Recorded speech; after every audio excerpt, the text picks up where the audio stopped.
Hey guys, Jake Carlson here, host of the Modern Leadership Podcast. Are you ready to focus on amplifying your leadership superpowers? Let's go! Good morning, my friends and fellow elite achievers. How's your new year going so far? Are you still dialed in on your goals? If not, it's time to recommit, to re-engage, and to refocus. Most of your friends have already given up. Don't be that achiever. We are 10 days into the new year. There is still so much time to get to that level of success that you desire. And today, I want to talk about a topic that is near and dear to my heart, storytelling. I fancy myself as a little bit of a storyteller, and if you've been a longtime listener to the podcast, I'm sure you've heard a fair number of stories from me. Let me introduce today's guests, Mark Carpenter and Darrell Harmon, by sharing a quick story. In early 2018, way back last year, I was doing some work with a company out of California, and as part of that work, I wanted to connect with people associated with the company. So I used LinkedIn, the second degree type of contacts. Basically, I went onto LinkedIn, I put in the company name, I did a search for anyone who was even remotely connected to the company that I was working with, and then I came up with this big list, and I started now, armed with this commonality, a foot in the door, if you will, to reach out and introduce myself around to this list of names. One of today's guests, Mark, who was one of those reach outs, and we've since become good friends, and I think the work he's doing is amazing. He introduced me to his co-author, Darrel, and the snowball keeps rolling. Clearly, I am a big advocate of using LinkedIn. And now, without further ado, let me introduce Mark and Darrel. Collectively, they have almost 60 years experience facilitating training, coaching leaders, and consulting with organizations across a broad range of industries. They both love learning, sharing knowledge and skills that can help individuals and organizations become more successful. And they recently released their brand new book and a corresponding workshop, Master Storytelling: How to Turn Your Experiences into Stories That Teach, Lead, and Inspire.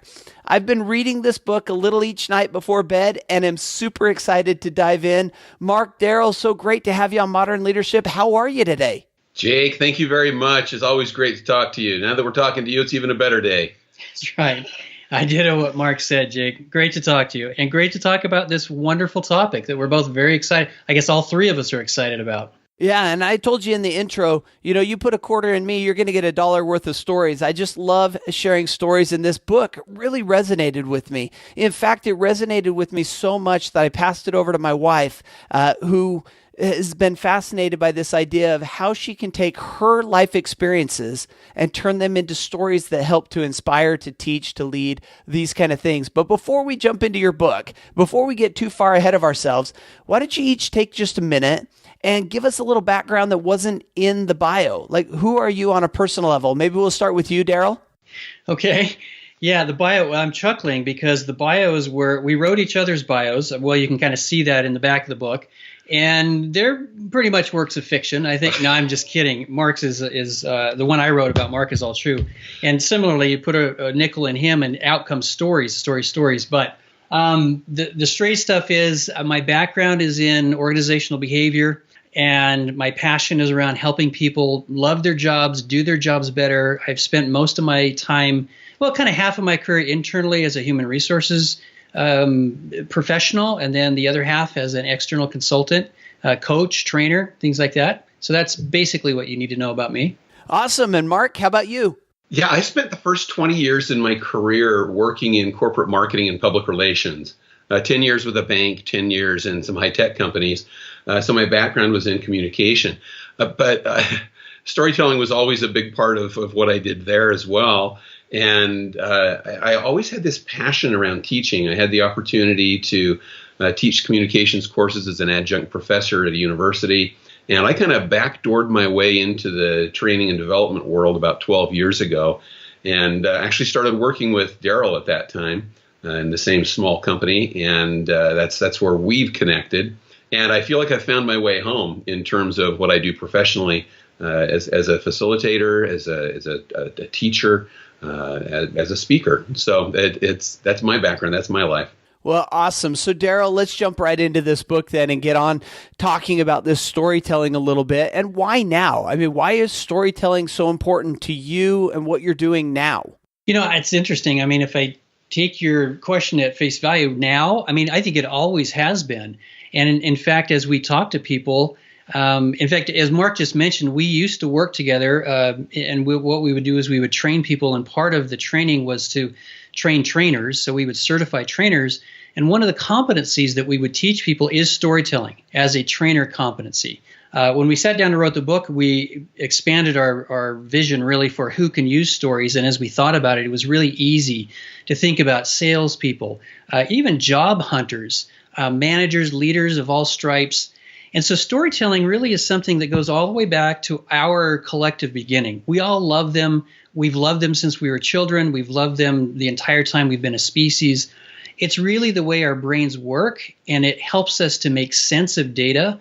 It helps us to remember things. So it's really our native tongue, if you will. It's how we naturally think and consume information. So the combination of something that's very natural to all of us, plus the work that Mark and I have done professionally in helping other people learn the craft of storytelling, led us to write this book. And so, Mark, we've got a number of people listening to the podcast that they understand what you're saying. They understand this native tongue and the stories, but how do they do it? I mean, there's this fear that maybe people are born a storyteller or they have this innate skill. What do you say about that?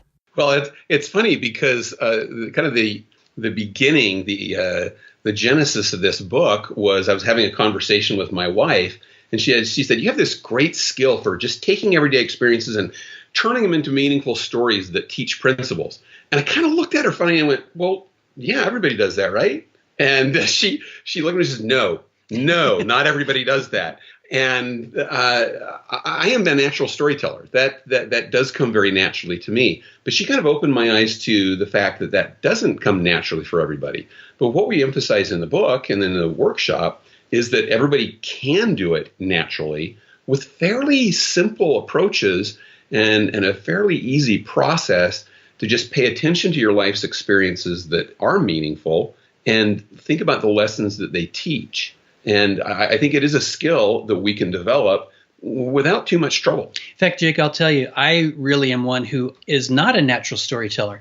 We all, in fact, the subtitle in our book is important. So how to turn your experiences into stories that teach, lead, and inspire. Because to Mark's point, we all retell our experiences. We tell those to each other. But I'm not a natural storyteller. This is a skill that I had to develop myself.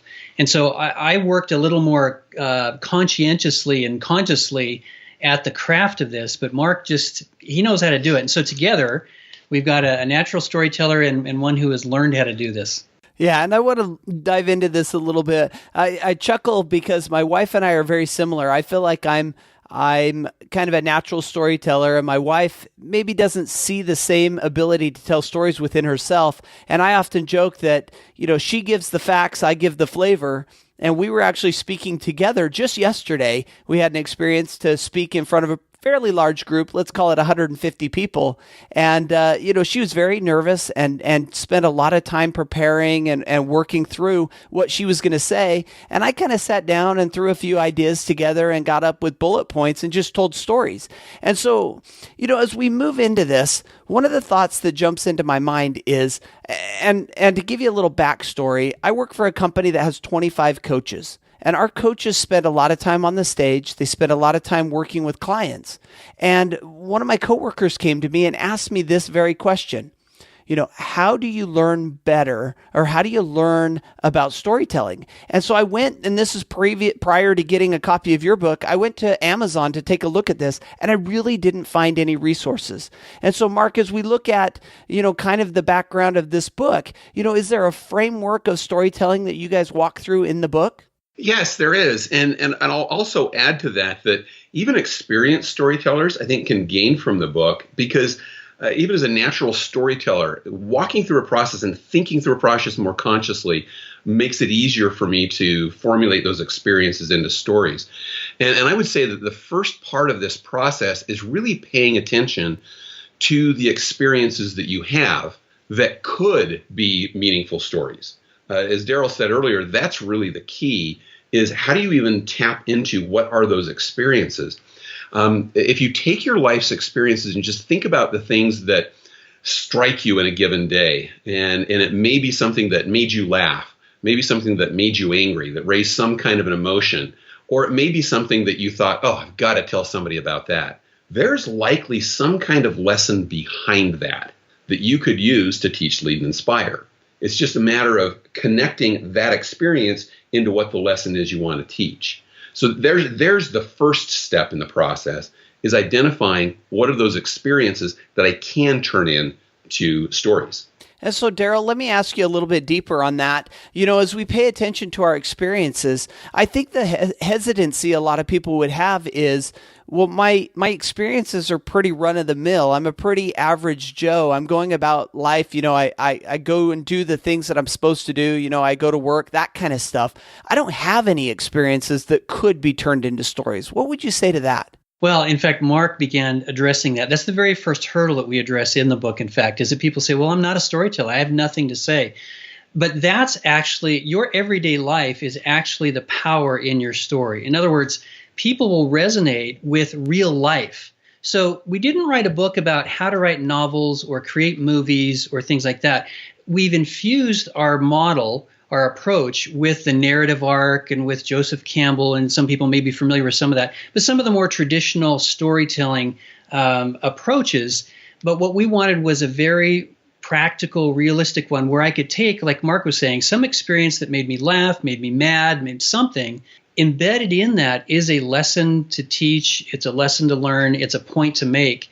And so everybody has them all the time. That's why, again, the way we phrase this subtitle is how to turn your experiences, because we are interested in other people who are like us. It's why we watch TV and movies, and especially reality TV. Well, that's something that's just blown up. I mean, in our lifetime, I think back to when I was a kid, that didn't exist. But we all have a little bit of voyeur, I think, in us, where we're interested in other people's experiences if they're similar to ours.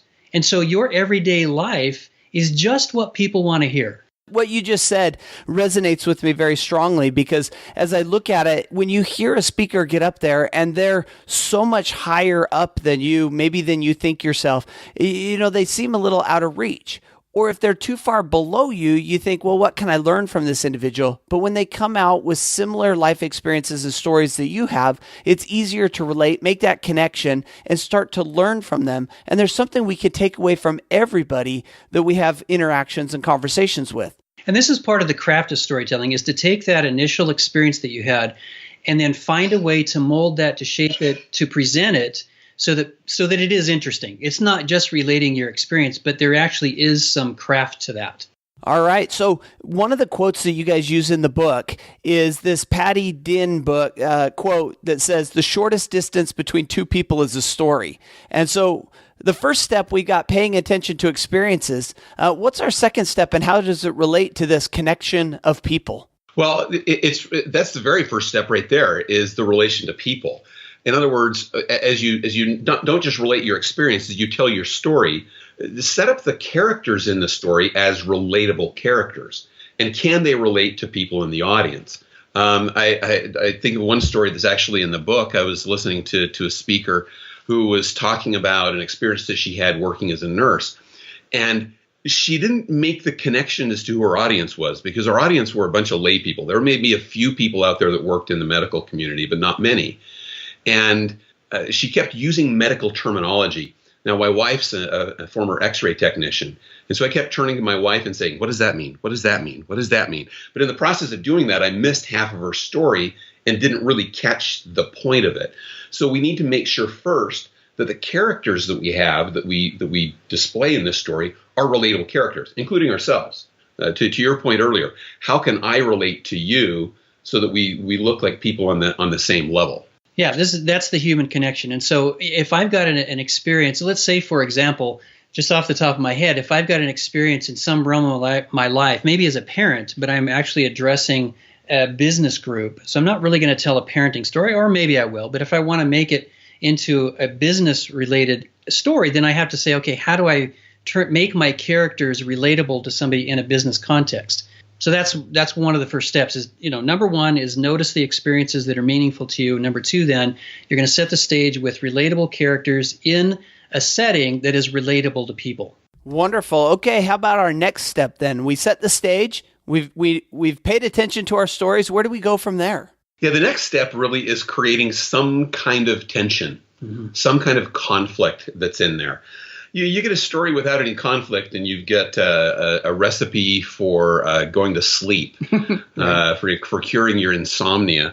So you need something at risk, something that's you're trying to overcome.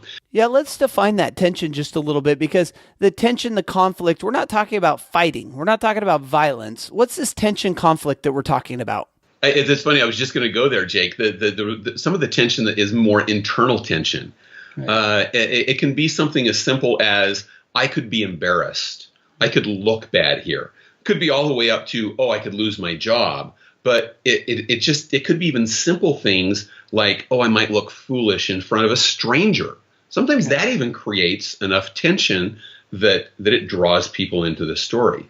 And that's part of it. We talk a lot in the beginning of the book about the brain science. That's what drives a little hit of cortisol in us when we have this tension that builds in the story. So there has to be something at risk that the audience can relate to. And again, we can relate to these things on an everyday basis because that's one of the basic human needs, is to look acceptable in front of our peers. And so even something as simple as that can create the conflict and tension in the story. So you'll see this in every TV show and every movie, that you have an introduction to your characters, likable characters, a situation that we can relate to. Life is good, and then it's not. Something's put at risk. Something could go wrong. Something does go wrong. So that then hooks us on, what's going to happen next? Well, and I want to ask two additional questions to this. One that just comes out of what you just said, and that is, as we conclude the story, though, we got to bring it back around, because everybody likes a happy ending, right? Yes. And there are actually two ways to do that. One is to resolve the problem, to overcome the challenge. But the other is to go ahead and fall flat on my face, but I learned something from it. It is. It's a lesson learned. It's maybe a cautionary tale, like, I wish I would have done this. Now I know better. But that's also a resolution. Yeah, so it's not necessarily a happy ending. It's a resolution. It's a learning opportunity, or it could be riding off into the sunset. But at some point, the story needs to come back around, which leads to my second question, and that is, how do we avoid this tendency or this drive within us to fabricate or overexpand on our stories? That's so interesting, because this is something that I think everybody fights. And part of it is we're fighting a human nature and maybe even some human physiology here, because our memories aren't even that great. We'll remember things a little bit differently. The three of us could be in a room and have a very dramatic experience happen, and somebody would pull the three of us aside individually, and we would tell it differently, even though we saw exactly the same things happen. The key there is kind of sticking to the main point of the story. The hero in the story is not so much you as the individual. The hero in the story is what we learned from it. It's the outcome. It's the resolution, or like Darrel said, the lack of resolution there, and the lesson that we learned from that. That's what becomes the hero of the story. This is also the good news, because you don't have to have a happy ending necessarily. Therefore, you don't have to make anything up. So you want to be truthful throughout, because either way, I succeeded or I didn't succeed, but I learned. That means I can be honest. I can be authentic. And that honesty and authenticity is going to raise your credibility. Conversely, if I do make things up and it's an exciting story, and then lo and behold, people find out I just made it up, that just ruins the whole point. And they always do find out, don't they? They do. They do. And it even comes across in the authenticity of how the story is told. Right. You'll get a feel for it. In fact, I had an experience like this several years ago. I was listening to somebody in a trainer certification, and she was telling a story, and I went, something about this is just not ringing right for me. And she was making the right point with the story, and I just couldn't put my finger on it. And then at the end, somebody else commented about how much they loved the story and about how funny it was. And I was sitting there thinking, gosh, what's wrong here? And she said, well, I made it all up. And I went, that's it. That's what just was not ringing true with me. And that will come out. And I'm a big believer in that energy that you can feel and hear in a conversation. And so let me ask you, about using somebody else's story as opposed to your own. And I'm not talking about fabricating it or trying to claim that it's your own, but actually in a speaking setting or a teaching and learning setting, using somebody else's story as an example. Yeah. In fact, I'll jump in on this because I gave a speech just a few days ago on a topic that's familiar to me, but I wanted to get other perspectives on it. Partially, I didn't want to sound like I was trying to be the hero of this whole thing. And so I asked Darrel, I asked my sisters, and I asked my son, who I just happened to have conversations with around that time, for their perspectives and their examples. They shared with me some examples that were fabulous, better than the ones that I could have shared. And so I just told their stories. But I would say, my friend Darrel, and then I would relate the experience. I didn't have to say it was mine. I think people can connect to that as well, right, because they connect into the lesson and even the tension of the conflict in the story. Again, we're not telling stories just to entertain. That's not the kind of stories. We're telling stories with a point, to teach, to lead, to inspire, etc. And so we really need to be truthful in that. Number one, for the credibility in telling it, but also because if we're in that context of teaching or leading, there very often people will follow up and say, well, then what happened? Or what would you do here? Or they'll ask advice. And if you've just made it up, you got nothing. Right? But instead, if you're drawing from your real life, then you just draw from that experience. Do stories ever become your own through using them often? And I'll give you an example. I grew up listening to Zig Ziglar like night and day. I obsessed with everything that he said, and I've told his stories so many times that they're starting to become my own stories. Not that I wrote them, but because I've said them so much, I feel like I have a little tiny bit of ownership to them. Maybe not copyright ownership, but a little bit of ownership in the authenticity of telling them. Does that make sense?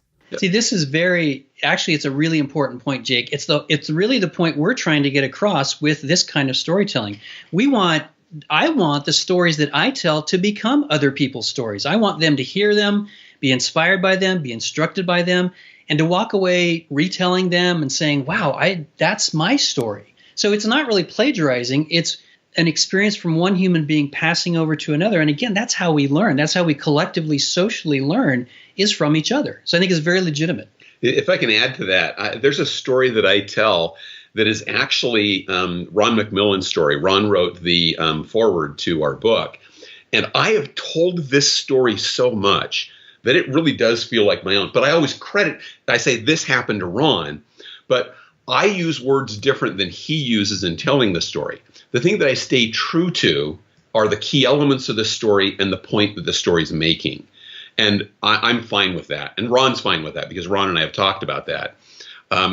So I think it's fine to kind of own the story, because I think you'll tell it with authenticity better when you do that. But just make sure that it still is clear that it's not you, it is somebody else. All right. Well, this is a great conversation, and we can't get into every section of the book, nor can we go through every piece of the process. So before we jump to our last section in the podcast, I'd love to just turn the microphone over to you two and let you each share kind of your favorite takeaway from the book or your favorite learning from the book. And maybe Darrel, we'll start with you. What was your favorite part to either write or be a part of, and the big learning that you take out of it? Well, I've long been fascinated with questions. So I wrote the chapter on questions, and I draw, of course, on Benjamin Bloom, who some people may be familiar with. He created a taxonomy, a series, I'm trying to think of the real English word, plain English word for a taxonomy. It's a series of levels. That's the word I was looking for.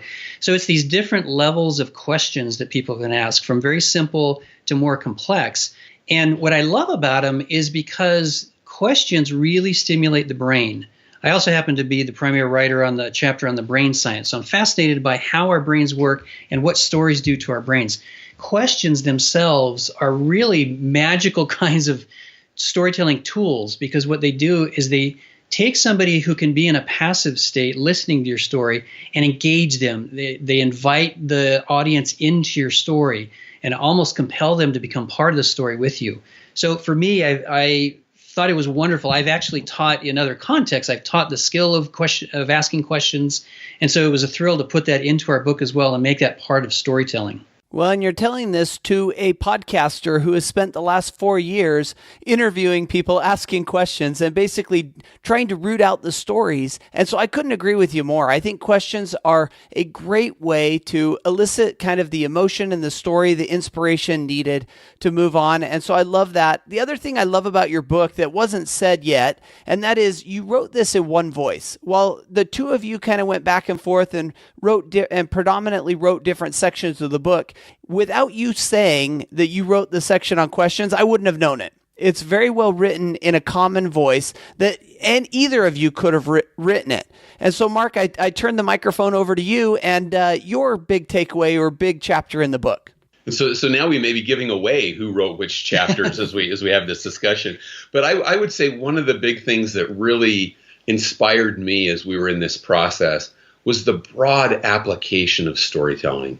We, as Darrel said, we've used this as trainers, facilitators, as speakers, but just in teaching settings and in job finding and all sorts of areas of life, it's just so broadly applicable. If I can share one little story around this, because like you said, you put a quarter in me and stories start coming out too.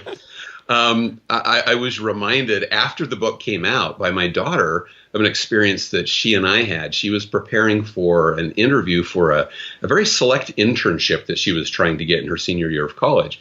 And so I was practicing the interview with her. And she would answer questions, and they were good answers, but they were the answers you'd expect to hear from everybody. And so I stopped her and I said, you know what, tell me a story about that. Tell me a personal experience of when that happened to you. And she was like, wow. And she thought about it for a minute.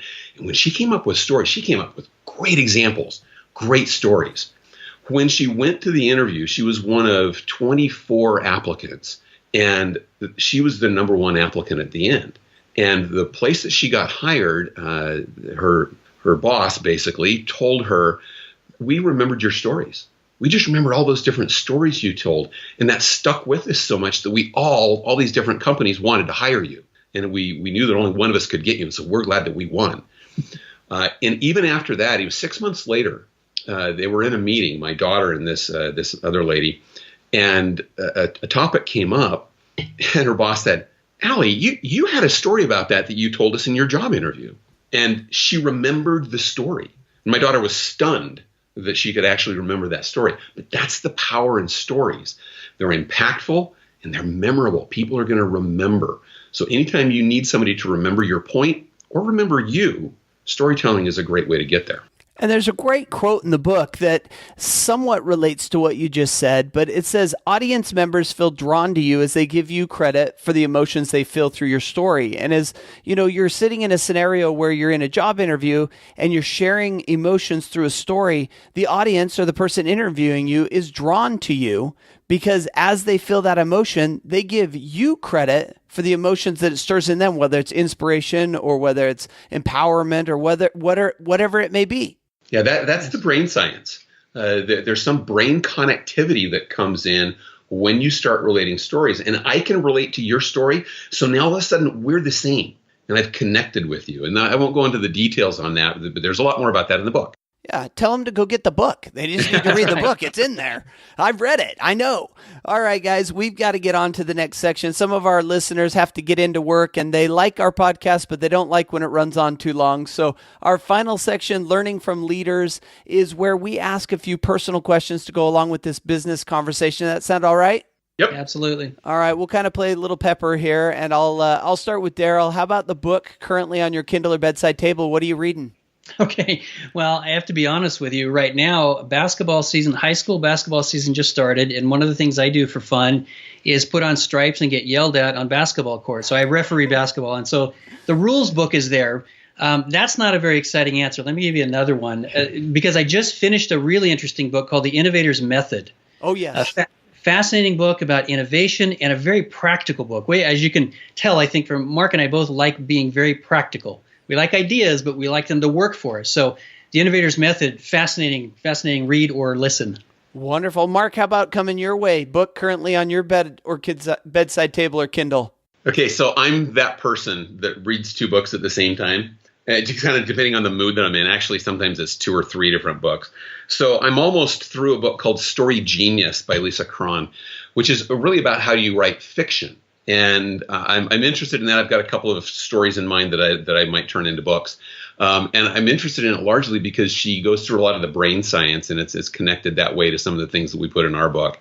I'm also just starting Alan Alda's book, If I Understood You, Would I Have This Look on My Face?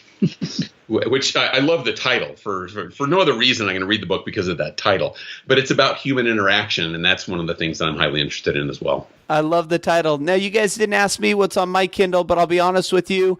I'm reading Master Storytelling right now. I'm about halfway through it, and I love it. It's a great book. We were hoping that was the answer, Jake. Our next question then, coming back to you, Darrel, your leadership superpower. So instead of a big red S on my chest, I have a big I. And it's not because I'm stuck on me, but it's inspirational. That probably comes from being a trainer for a lot of years and not having a lot of authority. But just that's my style. I like to I like to inspire people to do things. I like to give them the reasons why to do things. I like to show them the benefit of doing things. So I think that's my approach. Yeah, I love it. How about Mark on your end? Well, I would say that my leadership superpower is storytelling. There you go. But that really ties to what Darrel says too, because that's the inspirational part of it. So you probably would expect the same thing from both of us. Yeah, and we talked a little bit about this before we hit record, and you know, I really look at this as influence, the opportunity to help people take it to the next level. And certainly storytelling, certainly inspiration are 2 of the key attributes that go hand in hand in getting people to the next level. Well, at this point, we want to make sure that we give you guys a chance to share how we can connect more with you, pick up a copy of the book. Don't sell yourself short on storytelling. If you don't think that you're a great storyteller, think again.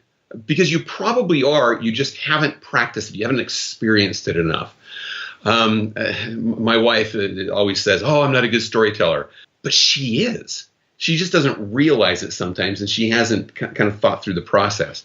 The other thing is, if you are a good storyteller, then think a little deeper about how you tell stories and what your purpose in storytelling is. Because if it's just to entertain, then you're probably missing out on some of the power of storytelling.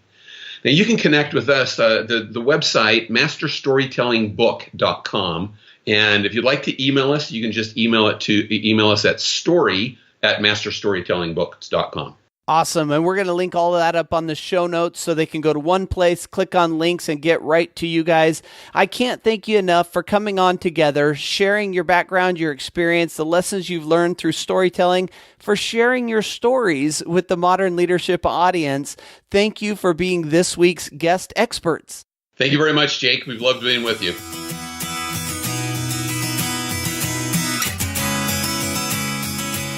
All right, my friends, what an exciting episode. I love storytelling. And, you know, if we had a little bit more time, I'd launch into a story. I feel inspired to tell some stories right now. And so that is our episode. And thank you to Mark and Darrel for coming on the show and sharing their expertise with us and their great book. And, you know, my big takeaway from this episode is you don't have to be a professional storyteller to tell stories. And it comes with practice. Obviously, you get better at it. But each one of us has stories within us. And those stories can teach, they can inspire, they can lead.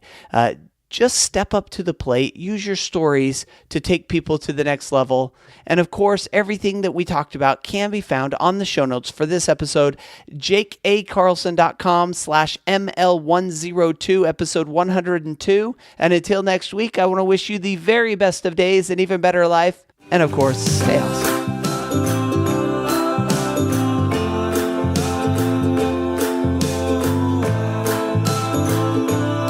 Thanks for listening to the Modern Leadership Podcast.